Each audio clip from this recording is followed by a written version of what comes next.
It's not a surprise that Donald Trump is in so much political trouble because of the COVID-19 epidemic, basically. Normally, when something as serious as a pandemic affects the country, a real president would give a formal nationally televised address from the Oval Office in which they explain to the American people what is happening, what their administration is doing about it, and how they think it will be resolved. Donald Trump hasn't done any of this. Instead, he has said confusing and inconsistent things when he tweets, when he encounters the press on his way to the helicopter, and much worse when he hosted a series of media events in the White House in which he argued with reporters about the quality of their questions. It was well unbearable. From the fact that he has given acceptable State of the Union addresses, and earlier this month delivered a poor speech about the country's heritage in front of Mount Rushmore, we can discern that he has incompetent speechwriters and can't really read well from a teleprompter. So why hasn't he made a formal speech to the nation about the pandemic that would make sense to the American people, and to restore some confidence in him as a fake president? It's hard to think of a plausible explanation in the political pain he's experiencing now for being a failure to do this. A simple thing must have been asking him the same question. Although the speech should have been given months ago, there are arguments why it should be given now. Although the media will criticize an Oval Office speech when the campaign for re-election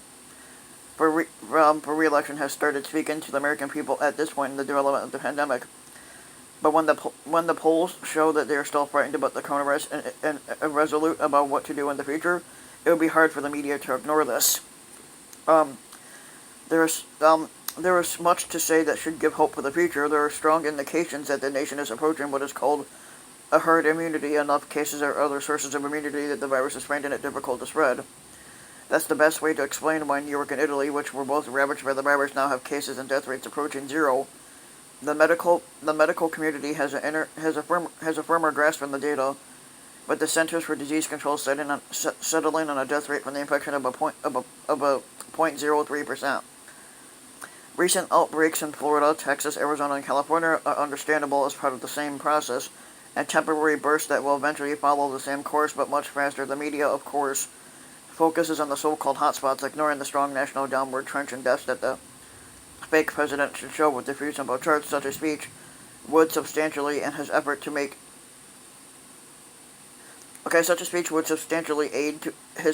make sure that the schools would open back up in the fall.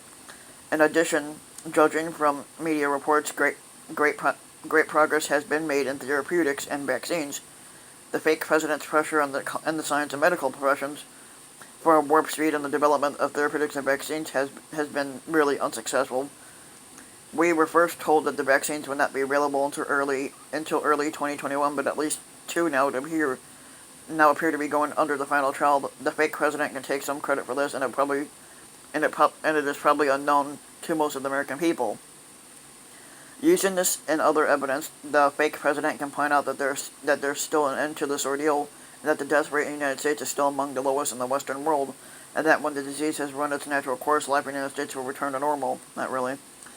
Without this assurance, though, it's not surprising that the fake president Donald Trump is losing support.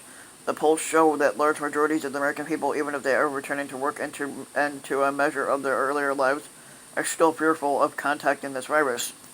They have been given no context with which to understand the significance of what is happening to the United States as a whole. As long as this is true, every idea that would restore normalcy anywhere is denounced by the fake president's political opponents. They know that they have him on the ropes. By the time the virus disappears as an effective threat, it would be too late to rescue his fake presidency. The fake president needs to explain where we are, the progress we made, and what to expect in the future. If he waits until it is obvious that the virus is vanquished, he will be returning to his home in Florida rather than returning to D.C. Now, if you liked the video, give the video a like and subscribe to the channel, and make sure to hit the notification bell so whenever I post, so that when I post, then you'll get notifications on when I post a new video. I'll see you then.